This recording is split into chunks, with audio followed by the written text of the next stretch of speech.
हमारे channel NS studio Kawardha में आप सभी का स्वागत है। अगर आप नए नए गीत संगीत रिकॉर्ड कराना चाहते हैं तो NS स्टूडियो कवर्धा से संपर्क करें। हमारा पता है जिला कवर्धा, नया bus stand road. Mobile number है 9131141220।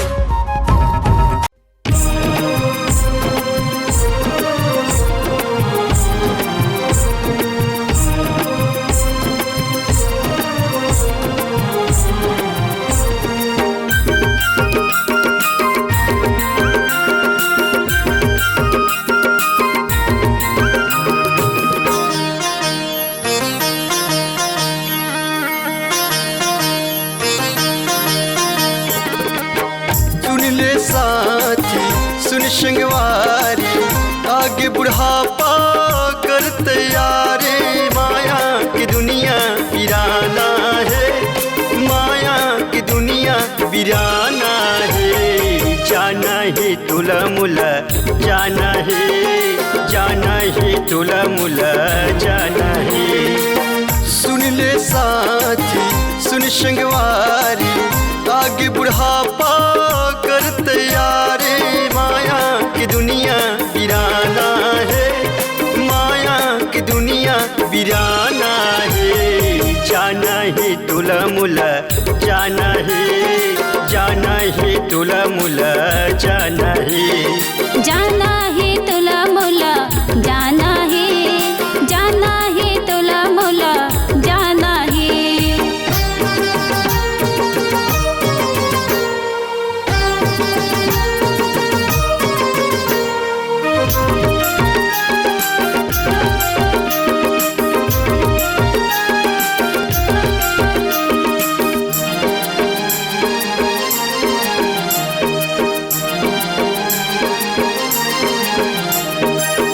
पापी जाही धर्मी जाही, राजा जाही रंग भिखारी।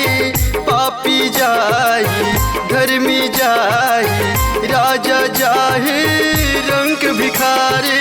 मानुष जन्म लाले की गदिहा करम करे रे।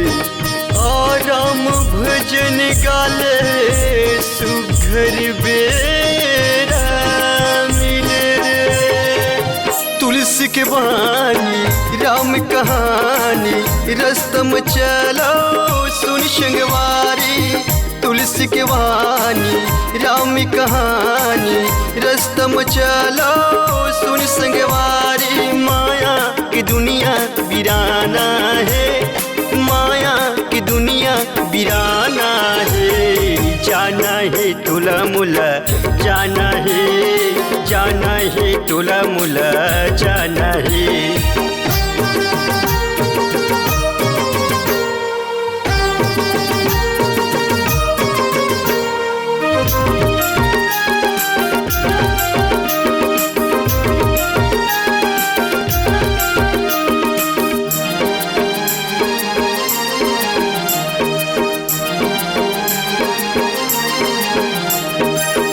जैसे करबे तैसे भरबे, करनी करम के तै फल पाबे।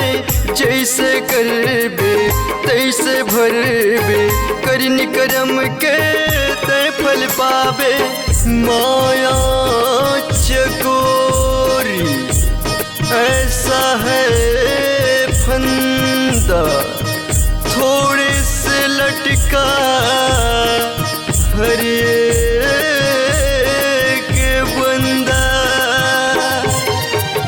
कलयुग केवल नाम आधार, सुमर सुमर नर उतर ही पारा। कलयुग केवल नाम आधार, सुमर सुमर नर उतर ही पारा।